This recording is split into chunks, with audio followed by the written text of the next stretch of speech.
Sir, life does not change by coming to church. Life changes when you have an encounter when you come to church.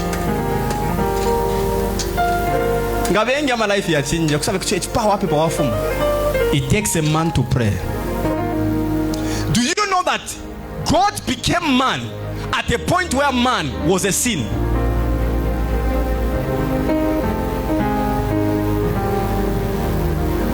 God had to become man at a point where man had already sinned, and the man had become a sin.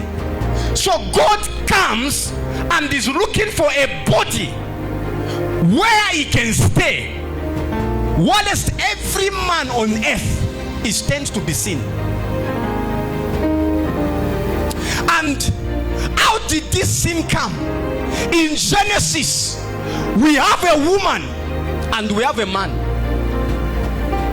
And when a man is in the garden, it is at this point where God says it's not good for a man to be alone.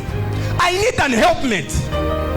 When a woman brought a fruit to a man, a woman understood the assignment. Because when she ate the fruit, she said, I cannot rule on my own. I need a man. Because the deceiver, the devil said, a man, the devil comes and says, you're going to be great, you're going to be like God.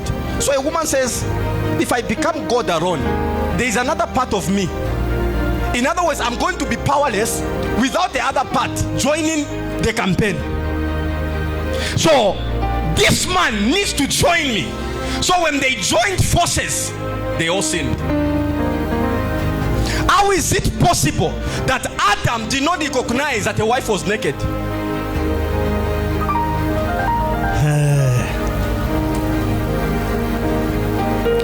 Adam, when Eve took the fruit, Eve had already eaten. But Adam never saw that the wife was naked until he also ate of the fruit. That's when he said, we are naked. Until the authority is destroyed, another authority will also be destroyed. Are we there? So until another authority is the high priest is destroyed. Okay, we learn from there because I'm going to, because of time. Now, the fall of man, the Bible says, when God was looking for Adam, the Bible says he asked him, it says the voice of the Lord was walking in a still voice. The still voice was walking in the cool day. In other words, there was a meeting every day between God and man. But at this point of time, a man is not where he's always found. A man is not at the meeting place with God.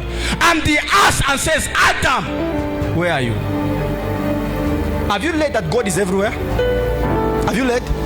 But at this point, God is not everywhere. He's looking for a man. Where are you? He says, oh, it is this woman. Fast forward, God had to kill an animal and carve the man. Do you know the first one to make an altar, a sacrifice, was God? Because it is God that killed an animal and carved. Why? What was God looking for in the animal? He was looking for the blood. So the one that started the Old Testament was not actually a man, it was God. So the Old Testament issue and sacrifice did not start with a man, it started with God.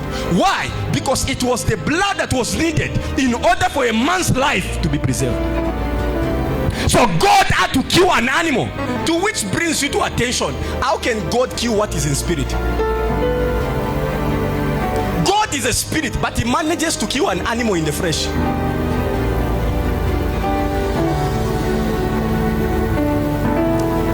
Am I getting you there?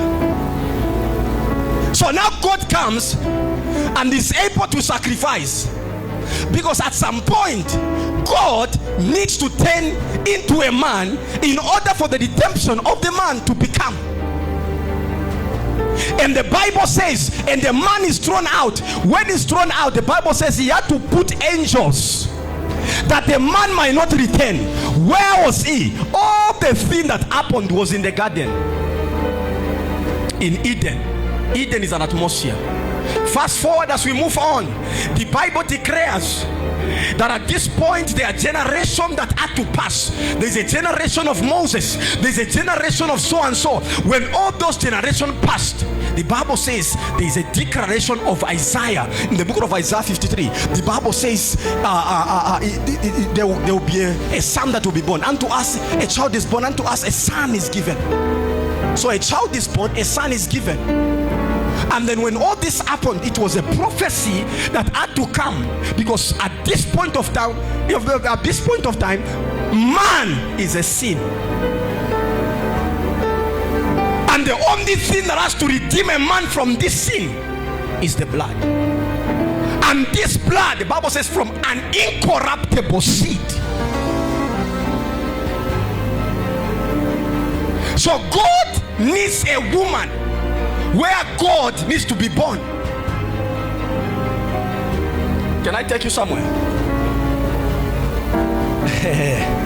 Do you know that if Mary had missed her purpose, it would have been another woman that would have given birth to Jesus? You know that? But this woman, there are many women that are there that are virgins, but God is not interested in everyone. He's interested in one woman that is only engaged and not touched. Because Jesus does not need any blood to be combined with another blood, because it is the blood that needs to come and redeem a man. Am I speaking to somebody here? So if Jesus needs to come, he will come in form of a man, and in that form of a man, what is looking for in a man's body is the blood. So Jesus is not coming in the body of man to look for power, because now there is a separation.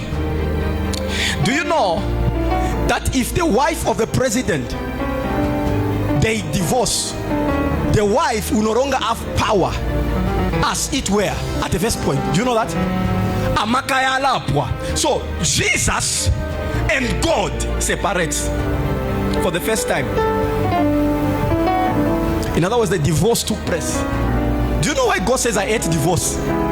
It's not that divorce will not take place, it's because of the pain that happens.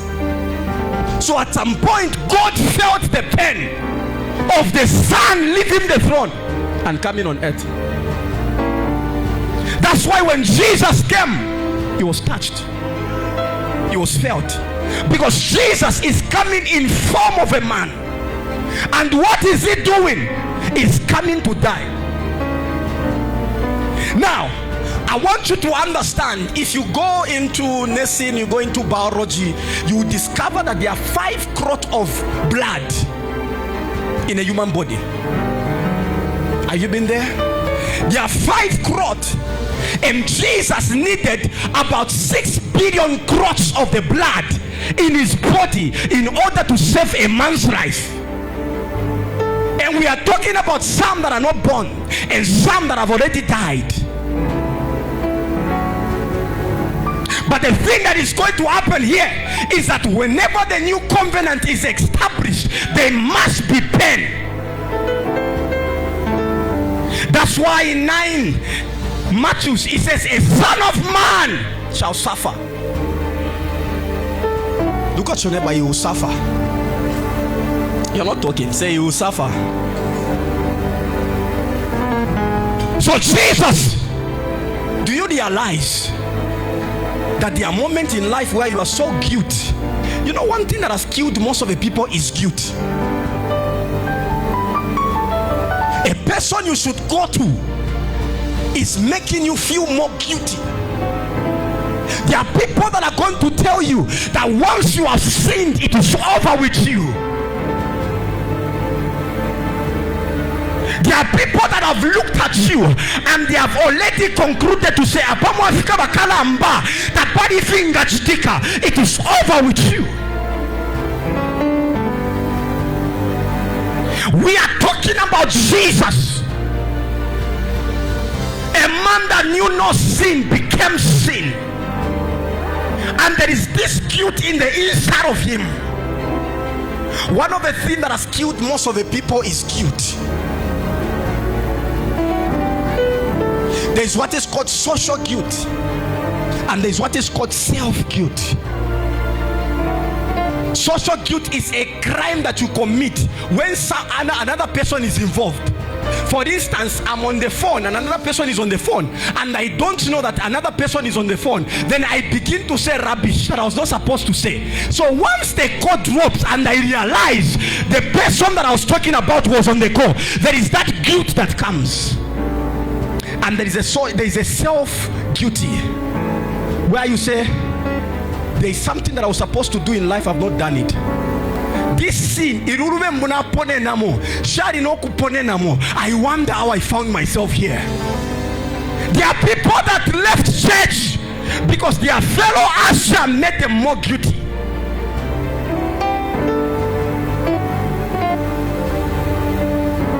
There must be somebody here. When Jesus came, he says, I did not come for the righteous, but he came that all men might be saved. But how are they going to be saved? They must be the crucifixion. Yes, stuff we don't Maria, you know that. You know that. I was asking God when we were in the car, I was asking myself, but why is it that they need to beat him? Why didn't they just stab him? But they had to beat him. Beating him, ukumufumia kusokone, kusamusha kwacha, bampsha kakitu konse. Pero bamutwara nomba kuba kupingura. Wewe natuleta kwa yumuntu. We want you to give us permission. So in other words, Jesus now is treated as a thief. Do you know what happens to a thief? Ngachivira kukapoto. Yadasa pira ku riverside. Baremu mafie. 10:10, John says, the thief cometh only to steal, to kill, and destroy. But I have come that I may have life. By giving life, having this life, I must die. There is not going to be the death until I die.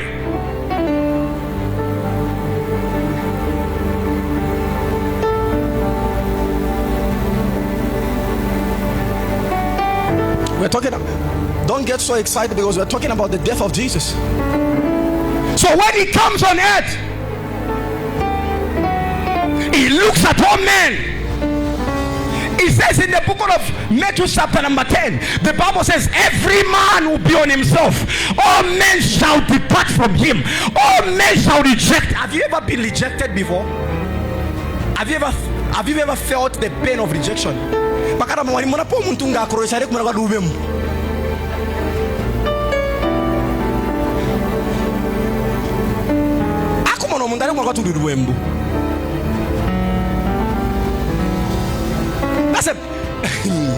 When Jesus is finally sold, Jesus was sold actually yesterday by Judas Iscariot.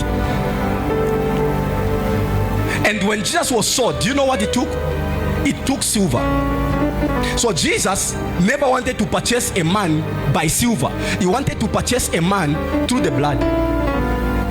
Do you know that Paul comes and defines it to say, we were bought at a higher price. Do you know the meaning of higher price? Something that cannot be afforded by anybody. Do you know that not everyone goes in the boutique? What scares people in the boutique is not a quality of thing, it's a price.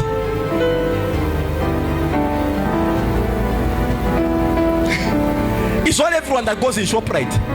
What scares them is what? The price. Okay, is everyone driving? Do you think they don't want to drive? They want to drive. Why are they not buying car? It's expensive. The reason why you and me can never be bought is because we are too expensive.